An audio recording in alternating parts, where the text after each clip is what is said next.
Brandeis University, welcome to Recall This Book, another installment in our Books in Dark Times series. I'm John Plotz, and my guest today is nobody because it's me and Elizabeth Ferry together as co-hosts. So, Elizabeth, welcome. Thank you, and John. You can say welcome to me, I guess. So I'll just say the series takes its inspiration from Hannah Arendt's Men in Dark Times, which proposes that even in the darkest times, we have a right to expect some illumination, and that such illumination may well come less from theories and concepts, no offense, anthropology, than from the uncertain, flickering, and often weak light that some men and women in their lives and their works, books, will kindle under almost all circumstances. So at this dark moment, the idea is we're having... Lives and works is also the topic of anthropology. Oh, lives and works is, okay, that's fine. It's just, yeah, but all right, I'll give you that. But you guys have theories and concepts. Yeah, so do you. Yeah, so do we. It's true. Okay, so the point of the series is that we really want to know what brings people like you, dear listener, comfort or joy. And there are lots of ways, which you can see on our website, for you to tweet or Instagram or just generally shout out at us the books that you're thinking about. But Elizabeth, so I've had a couple of these conversations already, but I've been really looking forward to just the two of us sitting down together and talking. So yes. Can we just start off with those questions? Yes. People have already kind of heard me bloviating about books I like. So the questions are, books that give you comfort and why, and books that give you joy and why. Mm-hmm. Okay. So, generally speaking, as somebody who studied English literature in school, and I come from a background of English professors, and yet I didn't go into literature as my academic path, partly because I felt like reading novels in particular gave me so much comfort and so much of a kind of escape that I felt like I might mess that up if I made it too much part of my profession. Yes, so that's one of the reasons why that's the theoretical principle known as "don't shit where you eat." So that really speaks to me, and I've been kind of indulging that in the current times. Although we call this books in dark times. For me, they haven't been so dark yet, except for like worrying about other people. So I'm hoping that in a couple of months, that's not going to feel like a laughably innocent thing to call it, but we'll see. But so I guess I have two things I wanted to talk about. And the first one is the book that maybe surprisingly has brought me a lot of comfort was the book that lots of people, I'm sure, thought about reading that I had never read and now have read in its entirety, which is Daniel Defoe's A Journal of the Plague Year. Oh, I thought you were going to say Donald J. Trump's The Art of the Deal. Okay, good. Yes. There you go. Yes. Which also has come up a lot, but I have no desire to read. Okay. And would not be comforting, I don't think. No. Okay. Sorry. I didn't mean to step on your line there. Yes. Journal of the Plague Year. It's been mentioned by a couple of other people already too. So but nobody's read it, in fact. So yes. Yeah. I think a lot of people have read parts of it. It's the sort of thing that like you get assigned in college a few 20 pages of or so. And to be perfectly honest, you could read just 20 pages and you would get the idea. It's kind of repetitive, but so it was written by Daniel Defoe. It was published in, sorry, I'm just looking it up. When was it published? 17 something, but it's about 1664. Yeah, the Great London Plague, which preceded the Great London Plague, which was the year before the Great London Fire, right? Yes, 2 years, I think. And it's written. It's in a sense probably a fiction because Defoe was actually only about 5 years old at the time, and it's written from the perspective of an adult. Yeah, written in 1722, so 60 years after. Right. So. And it's written as if it were from the perspective of an adult living through the plague.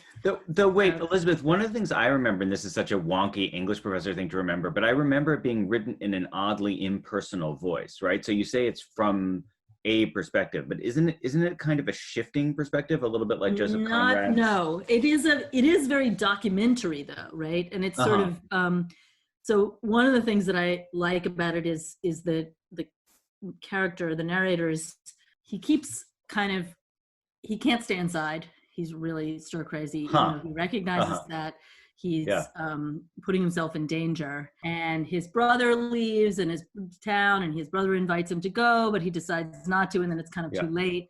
But he's a really documentary mind, and I think like we can see that also from Robinson Crusoe, right? Like it has that same sort of like very Yes. detailed sort of documentary, you could call it ethnographic sensibility. Right. But it also has these kind of interestingly personal moments. So like there's this one part that he talks about of his, I took a few sentences that I thought were interesting. So, okay, so he goes outside and then he gets freaked out by a lot of stuff that is objectively freaky and dead carts and everything. Mm-hmm. He says, terrified by those frightful objects, I would retire home sometimes and resolve to go out no more. And perhaps I would keep those resolutions for 3 or 4 days. Wow. Which time I spent in the most serious thankfulness for my preservation and the preservation of my family. Such intervals as I had, I employed in reading books and in writing down my memorandums of what occurred to me every day, and out of which afterwards I took most of this work as it relates to my observations without doors. What I wrote of my private meditations I reserve for private use and desire it may not be made public on any account whatever. Wow. So that was, so one thing is this. Can we just stick with Robinson Crusoe for a second? I mean, with the connection, because I do think that, I think Journal of the Plague Year, I mean, I read it a long time ago, but made a huge impact on me. But I never thought about that connection of how they were in a like predicament. And there is this line about when his father, do you remember the beginning of Robinson Crusoe? His father does not want him to go away to sea. Oh, yeah. Yes, he says the failure, oh shit, I'm not gonna be able to find it right now. He said that it's basically, I think he's actually quoting Pascal or something. And he says that the failure, all men's misery stems from their inability to stay in their room by themselves. Oh, it's perfect. Basically like staying in your room is what will save you. And it would have saved Robinson Crusoe from going to sea and getting shipwrecked. But in the Journal of the Plague Year, it's the same thing, right? He knows that if he just sits at home, he's much safer. But he can't do it. He's too, and it's partly that he's bored, but he's also really interested. Like there's all these parts in it where he's like, I couldn't like stop myself and I went to look at the dead cart, or I went to ask these people about, the watchman and so on. But so what has been really interesting and weirdly comforting about the book is partly the kind of obvious thing that it's, COVID-19 is not nearly as bad as the bubonic plague in a lot of ways, right? Like it's less deadly, right? It's a lot less gross, right. And painful and horrible, right? So there's something weirdly comforting about reading that, and then there's something weirdly comforting about the some of the commonality. So that's like a way in which the difference is comforting, right? That thank goodness it's not the bubonic plague, right? And thank goodness it's not 1660. But then there's like, for instance, there's all this really interesting passages about the daily counts of the dead and the weekly counts of the dead. Wow. And how things get categorized, in whether they get categorized as the plague or as something else. And how different districts are kind of sometimes being forthcoming and sometimes hiding the information. So that's all really fascinating. Well, that's Catherine Gallagher's whole argument about the rise of fictionality in the 18th century is the rise of basically accountancy, speculation, disbelief, and credit. She says that makes both fiction and fiscal practices run. So, exactly. That makes perfect, and then all of this kind of debating what is the right thing to do, and particularly this thing of like shutting houses. So what they would do is if there was any account of a plague in a house, they would immediately shut down the house. No one in it could leave. They would assign a watchman, one watchman by day and one watchman by night, who was supposed to both prevent them from leaving, but also run errands for them. Oh so my God. They would yell out the window and tell them to go get stuff and throw money at them to go get stuff and bring it to them. And that is the role that is now played by surveilling people's cell phones, right? Is that exactly, yes. And will be played by drones. Drones, no doubt. Yeah. So that was really fascinating. And then just this whole thing about was that the right thing to do? And should they have instead removed people to separate, you know, equivalent to what we're talking about with like setting up gyms or other places. Wow. It's really interesting. Wow. That's amazing. Right. Yeah. And so then it's shelter in place, it's contact tracing, it's Yep. Yeah, exactly. Social distancing. Yeah. Yeah. So wait, coming back to the point about like whether what we're finding, like whether what is comforting is the discrepancies or the analogies. So I had a conversation with Carlo. This guy, Carlo Rotella, was talking about Icelandic sagas. And I think he had kind of a similar doubleness to what you said. He said, on the one hand, I like things that are really distant. On the other hand, the thing that's comforting to me about the sagas is that there's all of this slaughter and misery. I mean, like 400 people are constantly dying because somebody set their meat hall ablaze in the middle of the night, but they handle it with kind of stoic good humor and mordant aplomb. And they like, you know, write a verse about their dead relatives or something.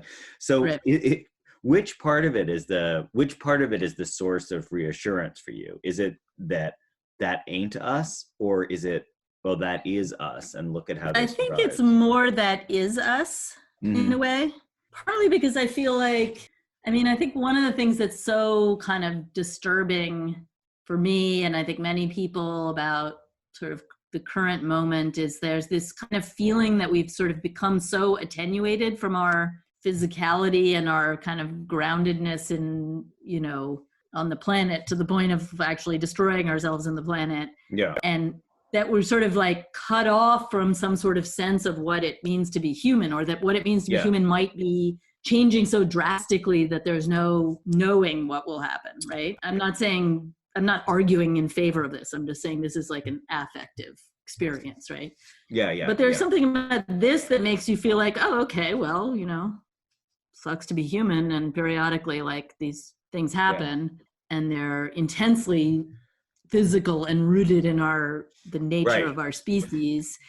And there are these patterned responses, right? Like there are these ways in which I can see that people in the 17th century were responding that look a lot like what people in the 21st century. So I feel more rooted to human history or something. Yeah, no, that's a really good point. I have a reaction to it also, which is related to, you know, Elizabeth, you and I have talked about how we're lucky enough to have come from families where for a couple generations back, people have had these solid middle-class jobs in America. And in my family, a lot of that involves being doctors, you know? And my mom is a professor. My mom was a professor. My dad was a doctor. And I think of those as similar in that they are rooted in, I mean, of course they are about service and connection and education, but they're also jobs that are protected by being within this world of things that people do when they've attained kind of enough education to give them the status to do this. But being a doctor, I think there are 7 doctors on our block, and they're in a totally different situation from me right now, because they are, each one of them is going to the hospital every day. They do not have the luxury of deciding whether they want to do a shift at the Brookline Food Pantry or not. No, like that their education has put them in the position where they are like putting their hands on people and, you know, really. And they're completely on call, and you know. So you and I can do what we do very easily with Microsoft Word markup function and some video lectures, or not easily, but we can do it. And we can be, you know, staging these conversations about books in dark times. And when I examine a loose end that needs diagnosing, like I'm talking about somebody's sentence, but I have these friends who are talking about like a wayward cell, and that's what they're looking for. And that's, I think it's good to be awoken to that. This is not necessarily the medium I would have chosen to be made aware of that. Made aware of that. Yeah. I mean, again, it makes me think of a book. Yeah, it makes me think of The Machine Stops again, you know, just that point where Ian Forster really pursues that logic of what would happen if we could follow our desire to be totally cerebral and totally creatures of our mind and our ideas and our words. And then what do you do when things start falling down? You have no idea how to fix them. You know, you can't even get out of your hexagonal chamber because you don't know how the door works. You know? Yeah. That's a good point. Okay, so that's one of your books, but you had others, right? So I had others. This is something, and I actually have returned to this recently. I read a couple of the books again, partly because I was looking for comfort. Oh my God, it's going to be Trollope again? Okay, yeah. It is going to be Trollope. Oh my God. Okay. I've been waiting to talk about Elizabeth, Trollope. you Trollope. All right, yes, okay. Go. Yeah, so like a couple of years ago, I read 47, I think out of 47 novels of Trollope in a row. Wow. And Wow. it was a great experience. I Wow. won't say they're all equally good, to say the least. You better not say that. Yeah. And I will also say that once you get in, by the time I got around number 35 or so, it was a little bit more like, okay, well, now I'm going to, there was some extrinsic motivation rather than intrinsic motivation. Yeah. That's right. Yeah. You were just trying to level up at that point. Yeah, exactly. And I think what I think gives me a particular comfort is, you know, there's these incredibly kind of gripping and, you know, the stakes feel incredibly high and people are really caught up in them, and they're issues that I like, for instance, the issue of what one's commitment is to the Church of England, right? Or how one marries, or other kinds of things that are so absorbing and of such huge importance to the characters, yet I don't think they're that important. They're so gripped by these things that and they feel like, you know, if it doesn't go their way or it doesn't go the right way, the world will end. But from my point of view, I can see that the world continued, or that the fact of it, the rise of dissenting churches, or the particular facts of the role of fox hunting or other things, that they went a certain way and the world went on and it was okay. And that gives me a certain comfort for the things that I am extremely anxious about. Yes, I get it. Life uninterrupted elsewhere. That makes sense to me. But also, just to say that the central claim you're making here is the pleasure of Trollope in terms of the deploying a world elsewhere that can be kind of engaging enough that every cylinder is sort of working as you encounter it. Yes.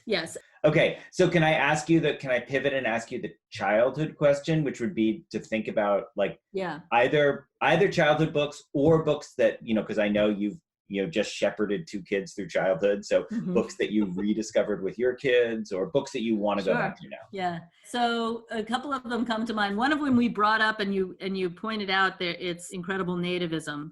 And I actually had gone back recently to, it did turn me into an anthropologist of mining, which was How Green Was My Valley. Oh my God. Yeah.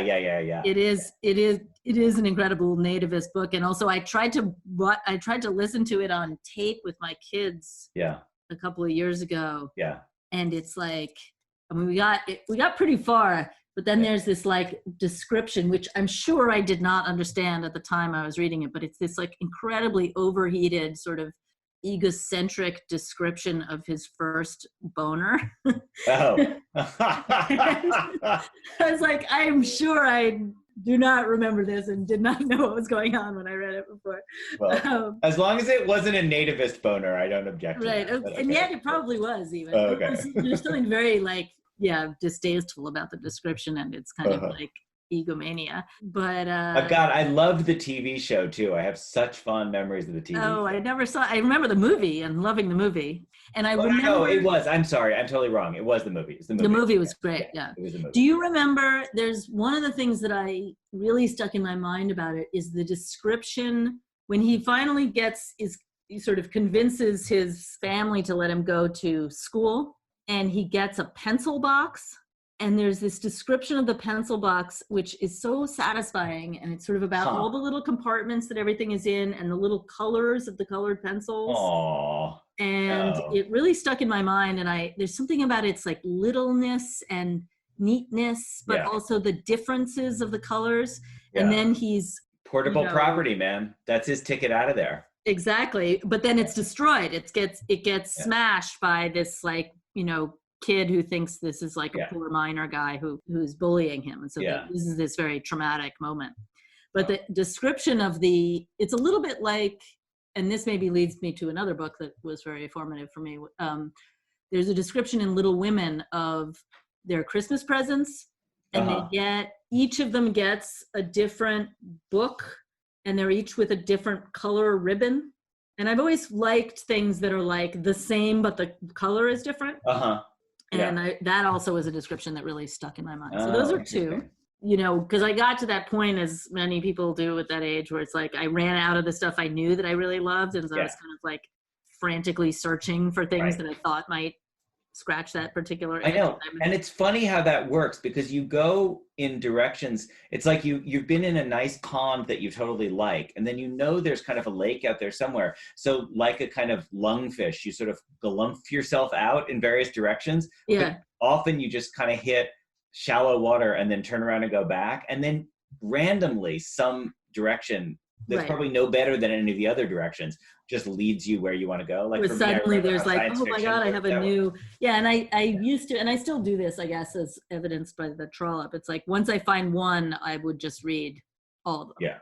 Sometimes with uneven results, but. Yeah, well, that's okay. So, well, that's another point about books in dark times, maybe, because I think I tend to read things more unevenly. Like I like to kind of, and maybe I'm trying for something more symphonic, like I'm trying to jump from one instrument to another instrument to another instrument, because I like to read different books in succession. That's interesting. Yeah. See, I think this maybe comes back to the question about why I didn't become an English professor. Like for me, it's like, it has a very much more of a kind of thumb-sucking quality than. Right. It's like a bowl of ice cream. And like, why wouldn't you have another bowl? Yeah. Right. Exactly. Yeah. No, I get like that. There's something sort of like a little compulsive about it.